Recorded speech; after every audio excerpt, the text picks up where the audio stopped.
So we both grew up in Tacoma, and there used to be a thing called Toastmasters. I don't know if you remember Toastmasters, but Toastmasters was a local, regional, and a national speaking group for anybody that wanted to get better at speaking.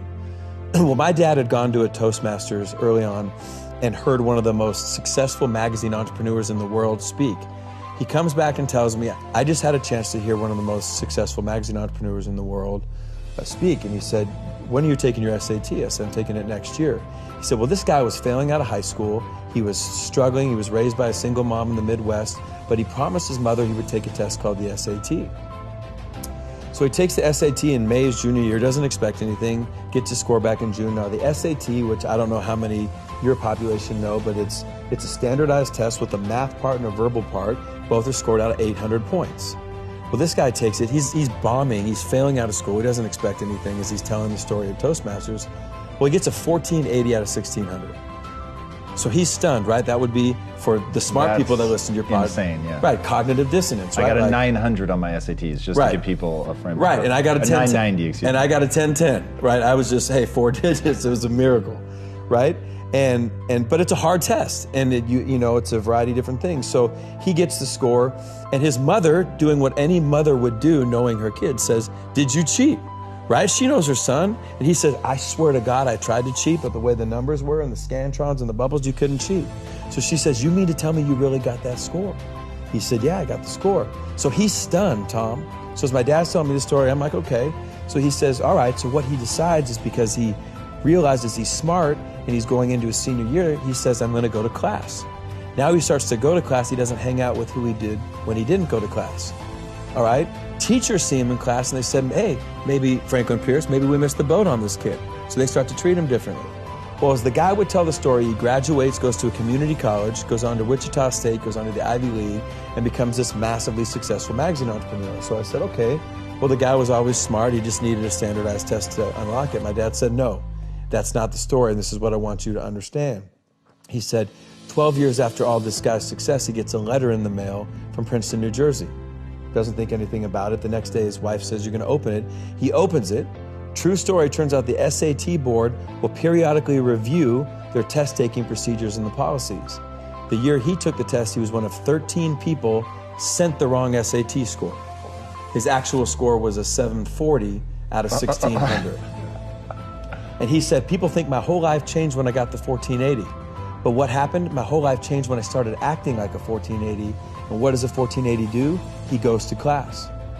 Well, this is one of the first stories I would share when I had my opportunity at Alabama, Florida State, or Georgia. So A, your language is powerful, but number two, your behavior is way ahead of your success. And so many people let their feelings dictate what they do, as opposed to throw your behavior out there. Russell Wilson's 5'10". He shouldn't be playing pro football, but he behaves like the best quarterback in the country, and he's done that since before he was at that level, and then his feelings and emotions and his skill caught up to that behavior. I think the lesson my dad was trying to teach me ultimately was, in addition to my language, what I do, not how I feel about my past, is going to determine who I am in the future. If you have the imposter syndrome and it's firing off, and you don't feel like you belong, or you feel like you're faking it, and you don't deserve it, or you're not worthy, well then job number one is stop faking it. Start asking, how can you do what you're doing in a way that you feel like is authentic, real, and adding real value the way that you would do it. Stop trying to do it the way everyone else is doing, because that's what faking it ultimately is. It's like you're just conforming, and you're copying, and you're doing what other people like what they're doing, and no wonder you feel like crap. Because if you show up every day and you live like a copy, you're never gonna feel that. Vibrancy comes from personal freedom, that comes from personal authenticity, that comes from knowing, like, this day is mine.